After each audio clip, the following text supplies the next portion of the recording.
नमस्कार बच्चों, आज अपन 10वीं बोर्ड के विज्ञान विषय के टॉपिक को क्लियर करेंगे जो अपने एग्जाम में 4 नंबर का अटेंड करेगा। 4 नंबर अपने उससे तैयार होंगे, वो एक चैप्टर अपन देखते हैं। सबसे पहले बात करते हैं अपन, टॉपिक लिया जाता है विद्युत धारा। कौन सा टॉपिक? विद्युत धारा, जिसको इलेक्ट्रिक करंट बोलते हैं। सबसे पहले बात आती है इसकी परिभाषा डिफाइन करने की। मान लीजिए ये कोई विद्युत परिपथ है। विद्युत परिपथ का मतलब तार है। परिभाषा ये बोलती है किसी विद्युत परिपथ में निश्चित समय में आवेशों के प्रवाह की दर को विद्युत धारा कहा जाता है। ये परिपथ है, इसमें आवेश प्रवाहित होते हैं। आवेश को हम Q बोलते हैं। तो कितने निश्चित टाइम पे जो आवेश प्रवाहित होते हैं उनको ही हम क्या बोलते हैं? विद्युत धारा। धारा को प्रेजेंट किया जाता है I के द्वारा। I बराबर फॉर्मूला बनता है Q बटा T। फॉर्मूला क्या बनता है? I बराबर Q बटा T। Q का मतलब होता है आवेश, T का मतलब होता है समय। तो फॉर्मूला बना आवेश बटा समय। अब बात आती है इसका मात्रक भी निकाल लेते हैं।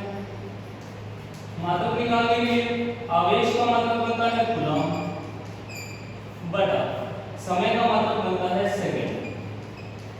और जब भी कूलम बटा सेकंड आ जाए तो अपन उसको लिखते हैं एम्पियर। क्या लिखेंगे? एम्पियर।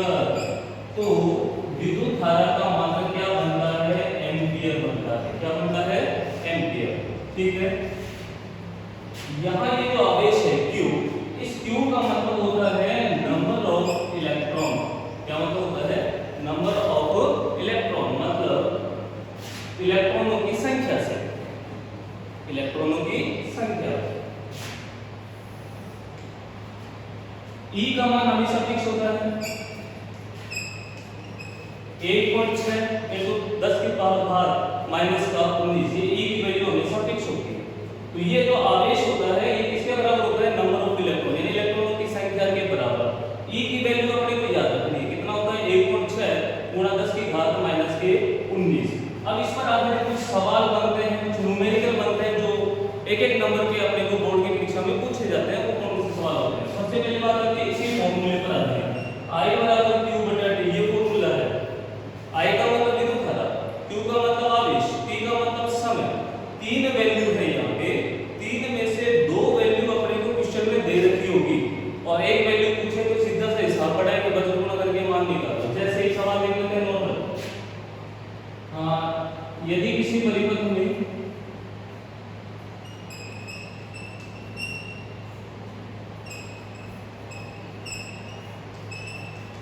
पांच सेकंड में 10 कूलम आवेश प्रवाहित होते हैं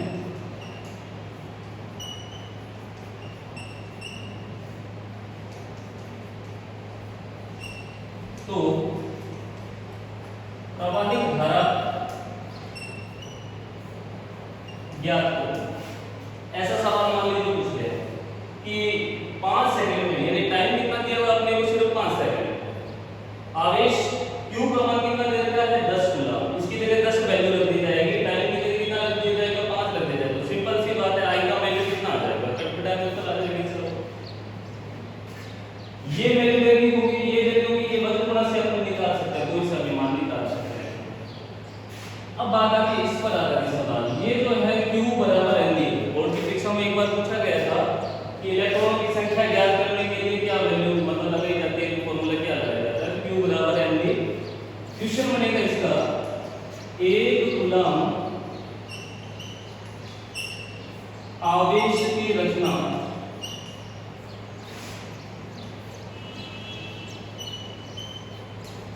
करने वाले इलेक्ट्रॉनों की संख्या ज्ञात करो।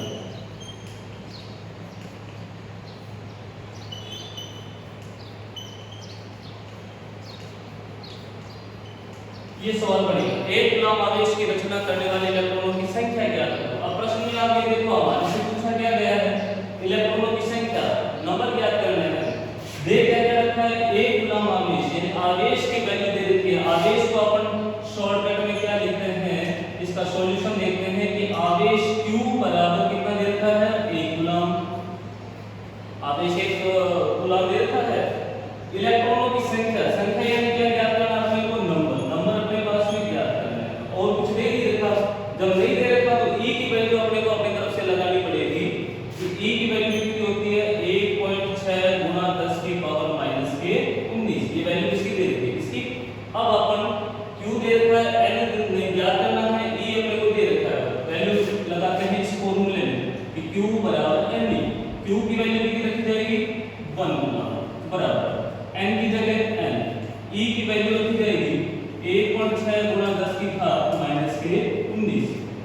इसकी वैल्यू पुट करके इसके फॉर्मूले के क्यू की वैल्यू रख दी, n का ज्ञात करना है, e अपन रख दिया इतना।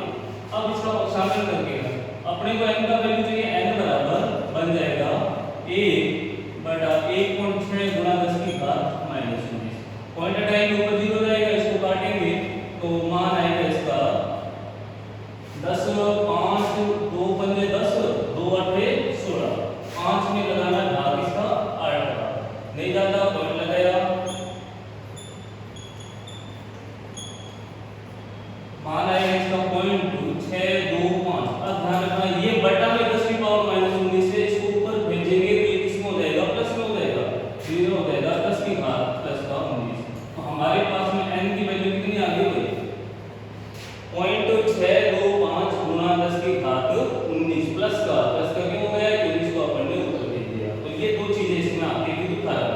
पहली बात, विद्युत धारा आवेशों के प्रवाह की दर को विद्युत धारा कहते हैं, या निश्चित समय में आवेश जो प्रवाहित होते हैं उनको ये अपन क्या बोलते हैं, विद्युत धारा। विद्युत धारा को प्रेजेंट किसके द्वारा किया जाता है, I के द्वारा।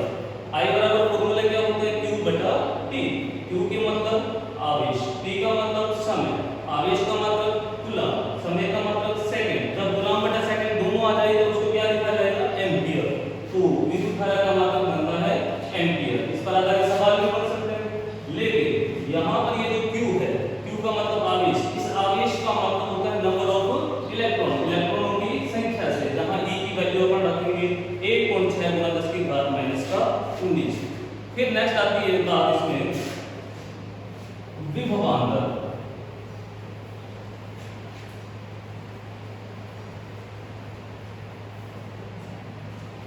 विद्युत धारा में एक चीज और है, छोटे क्वेश्चन पूछ लेते हैं कि विद्युत धारा का मापन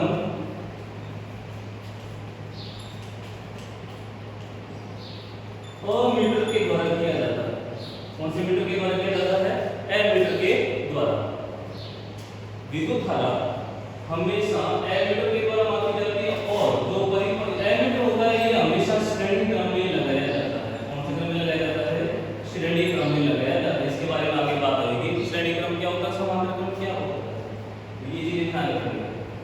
बात आती है नेक्स्ट पॉइंट की, विभवांतर।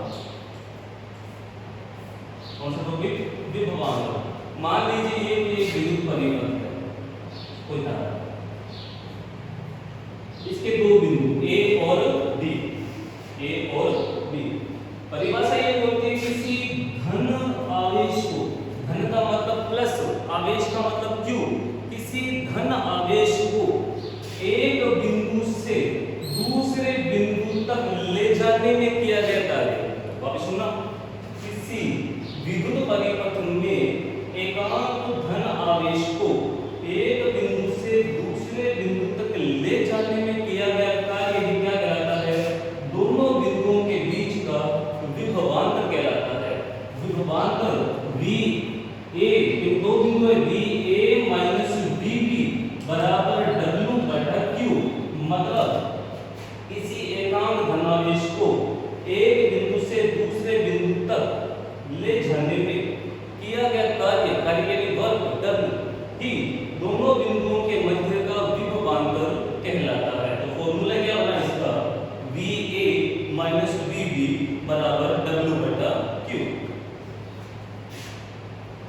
मात्रक निकाल लेते हैं इसका, W का मतलब होता है कार्य, कार्य का मतलब होता है जूल। क्या मतलब होता है, जूल। और आवेश, आवेश Q का मात्रक हो गया कूलम। क्या मतलब हो गया, कूलम। तो कहानी बड़ी जूल बटा कूलम, और जब भी जूल बटा कूलम आ जाता है तब उसको अपन लिखते हैं वोल्ट। क्या लिखते हैं, वोल्ट। अब विभवांतर का मात्रक क्या बनता है, वोल्ट बनता है। क्या बनता है, वोल्ट V। और फॉर्मूला इसके लिए हो जाएगा VA माइनस VB बराबर W बटा Q। फिर इसके अंदर बात आती है विभव, विद्युत विभव। विभव का मतलब ये हो गया, थोड़ा सा अंतर होगा इसमें दोनों में। इसमें तो दोनों बिंदु निश्चित थे, इसमें थोड़ा सा अंतर होगा कि ये परिपथ है, एक बिंदु तो निश्चित है और दूसरा बिंदु इसमें अनंत लिया जाता है। एक बिंदु निश्चित है और दूसरा बिंदु अनंत लिया जाएगा। परिभाषा इसलिए बनेगी, किसी धन आवेश को अनंत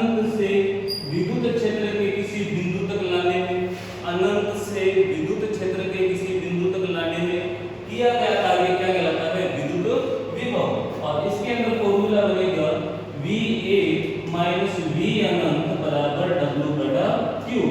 v अनंत हमेशा 0 होता है। कितना होता है? 0। तो लास्ट में बचा अपने पास में va बराबर w बटा q। ये सूत्र किसका बन जाएगा? ये सूत्र बनेगा विद्युत विभव। किसका बनेगा? विद्युत विभव का। और ये जो फॉर्मूला बना यहाँ पर, ये फॉर्मूला बना विभवांतर का, va माइनस vb बराबर w बटा q। ठीक है। विभवांतर का मापन जो होता है वो वोल्ट मीटर के द्वारा किया जाता है। विभवांतर का मापन वोल्ट मीटर के द्वारा किया जाता है, जबकि विद्युत धारा का मापन किस में किया था अपन ने? एमीटर में।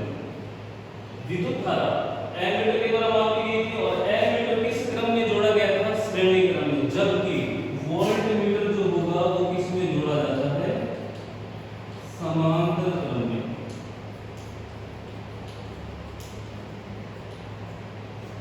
वोल्ट मीटर किस में जोड़ा जाएगा? समांतर क्रम से जोड़ा जाएगा। तो ये चीजें आ गई इसके अंदर। विद्युत धारा हो गया, इस पर आधारित के सवाल हो गए। नेक्स्ट परिभाषा हो जाएगी विभवांतर और उसके बाद की परिभाषा हो गई विद्युत विभव। इनमें से अधिकांश प्रश्न एक एक नंबर के पूछे जाते हैं, सवाल भी इस पर बनाए जाते हैं। अब सवाल कैसे बनेगा? वही चीज है कि v बराबर w बटा q, va माइनस vb, इसको शॉर्टकट में यूज करते हैं कि v बराबर w बटा q। अब तीन वैल्यू इसमें, v का मतलब विभवांतर, w का मतलब कार्य और q का मतलब आवेश। तीन वैल्यू में से अपने को दो वैल्यू दे रखी होगी और एक वैल्यू अपने को पूछी है। क्या कर सकते हैं अपना आराम से पक्षांतर वजन गुणा करके। फिर बात आती है इसमें मात्रक की परिभाषा पूछी जा सकती है। मात्रक जैसे इसका था 1 वोल्ट। आपसे पूछ ले कि 1 वोल्ट की परिभाषा बताओ। किसकी परिभाषा? 1 वोल्ट की परिभाषा। 1 वोल्ट यानी v की वैल्यू 1 कब आती है? जब इन दोनों की वैल्यू कितनी आएगी? 1 आएगी। तो लैंग्वेज भी उस हिसाब से सेट करनी पड़ेगी जैसे परिभाषा सेट की थी।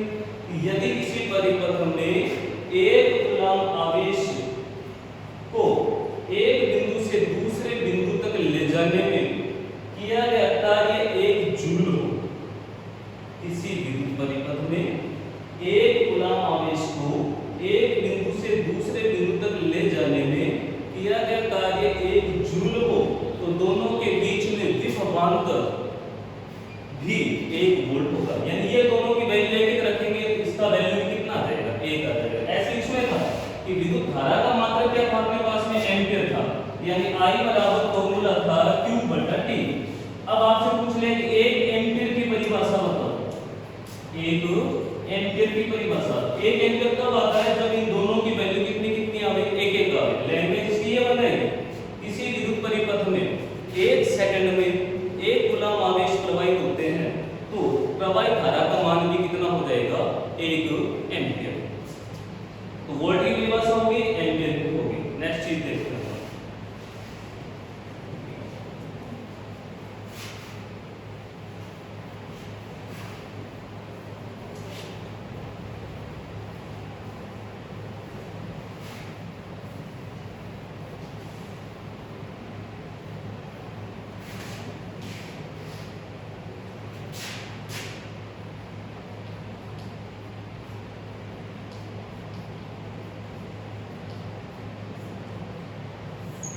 पहले मोस्ट टॉपिक आता है कि ओम का नियम। काफी बार बोर्ड की परीक्षा में पूछा गया था और इसको मोस्टली याद नहीं रखना आप सभी को।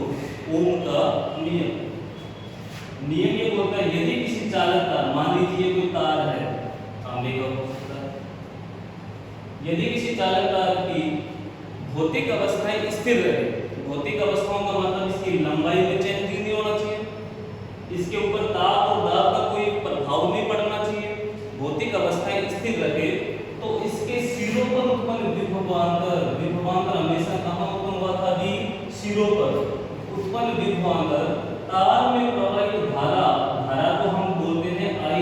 तार के अंदर क्या प्रवाहित होती है? धारा I। सिरों पर उत्पन्न विभवांतर प्रवाहित धारा I के समानुपाती होता है। यानी इसमें फॉर्मूला बनेगा V समानुपाती I। V समानुपाती I। उत्पन्न विभवांतर, सिरों पर उत्पन्न विभवांतर प्रवाहित धारा के क्या होता है? समानुपाती होता है। तो फॉर्मूला V समानुपाती है। समानुपाती का चिन्ह डालेंगे, यहाँ पर आ जाएगा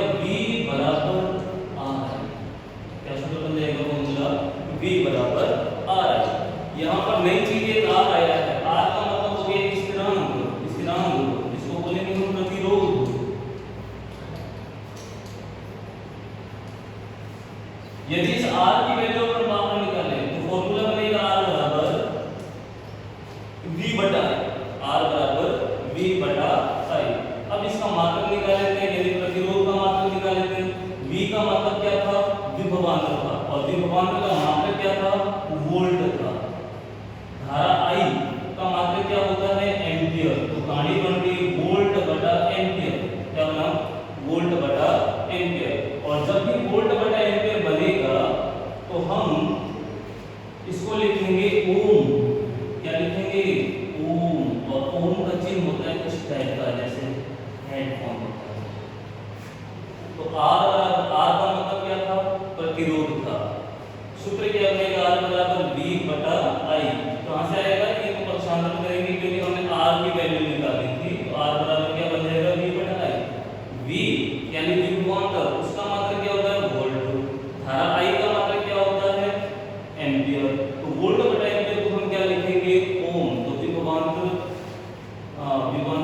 प्रतिरोध का मात्रक क्या बनेगा? ओम। अब बात आती है कि 1 ओम की वैल्यू से बता दो वापस। तो 1 ओम कब आएगा? जब इन दोनों की वैल्यू कितनी कितनी हो? 1 हो। फिर लैंग्वेज भी इसी हिसाब से सेट करनी पड़ेगी। यदि किसी परिपथ में 1 एम्पियर धारा प्रवाहित करने पर उसके सिरों पर उत्पन्न विभवांतर 1 वोल्ट हो तो प्रतिरोध का मान भी कितना होगा? 1 ओम होगा। कितना होगा? 1 ओम। तो ये चीज आती है ओम के नियम। नियम वापस सुन लेना।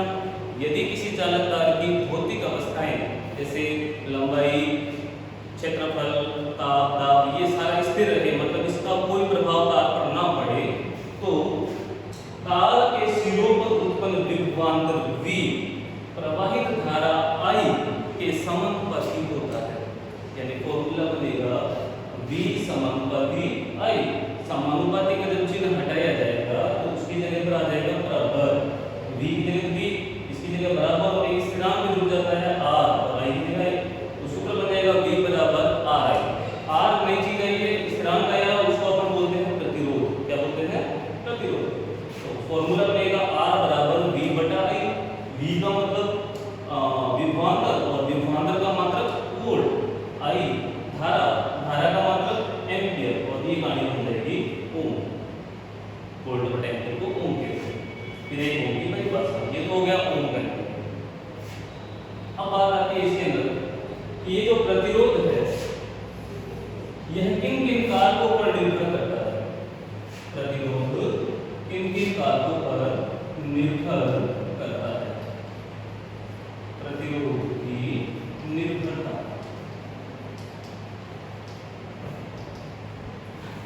सबसे पहले बात आती है चालक तार की लंबाई। चालक तार की लंबाई मतलब जैसे जैसे तार की लंबाई बढ़ती है वैसे वैसे तार का प्रतिरोध भी बढ़ता जाता है। तार छोटा होगा तो प्रतिरोध कम होगा, बड़ा होगा, लंबा होगा तो प्रतिरोध भी ज्यादा होगा। प्रतिरोध का मतलब क्या होता है? कोई ये परिपथ है, परिपथ में आवेश चल रहे हैं, इलेक्ट्रॉन चल रहे हैं, इलेक्ट्रॉनों के प्रवाह में जो बाधा उत्पन्न होती है, रुकावटें उत्पन्न होती है, उसको अपन क्या बोलते हैं? प्रतिरोध बोलते हैं। ये अभी आया था प्रतिरोध R होता है। तो इसकी निर्भरता पहला आता है चालक तार की लंबाई पर। लंबाई का मतलब हो गया कि L, और प्रतिरोध का मतलब हो गया R। यानी R समानुपाती L समीकरण पड़ेगी। ये प्रतिरोध जो होता है वो उसकी लंबाई के क्या होता है? समानुपाती होता है। प्रतिरोध उसकी लंबाई के समानुपाती होता है। जैसे जैसे लंबाई बढ़ेगी वैसे वैसे प्रतिरोध का मान भी बढ़ेगा। नंबर 2, चालक तार के अनुप्रस्थ तार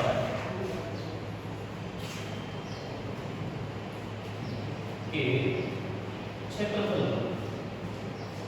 अनुप्रस्थ तार को अपन A बोलते हैं। तो इसमें फॉर्मूला बनेगा R समानुपाती 1 बटा A। मतलब जो अनुप्रस्थ काट है, तार का प्रतिरोध उसके अनुप्रस्थ काट का व्युत्क्रमानुपाती होता है।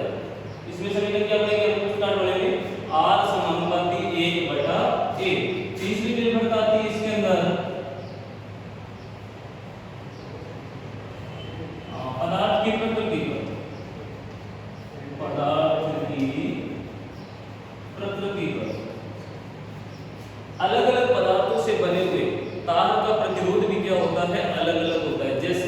तार तांबे के भी हो सकते हैं, तार लोहे के भी हो सकते हैं और चांदी के भी हो सकते हैं।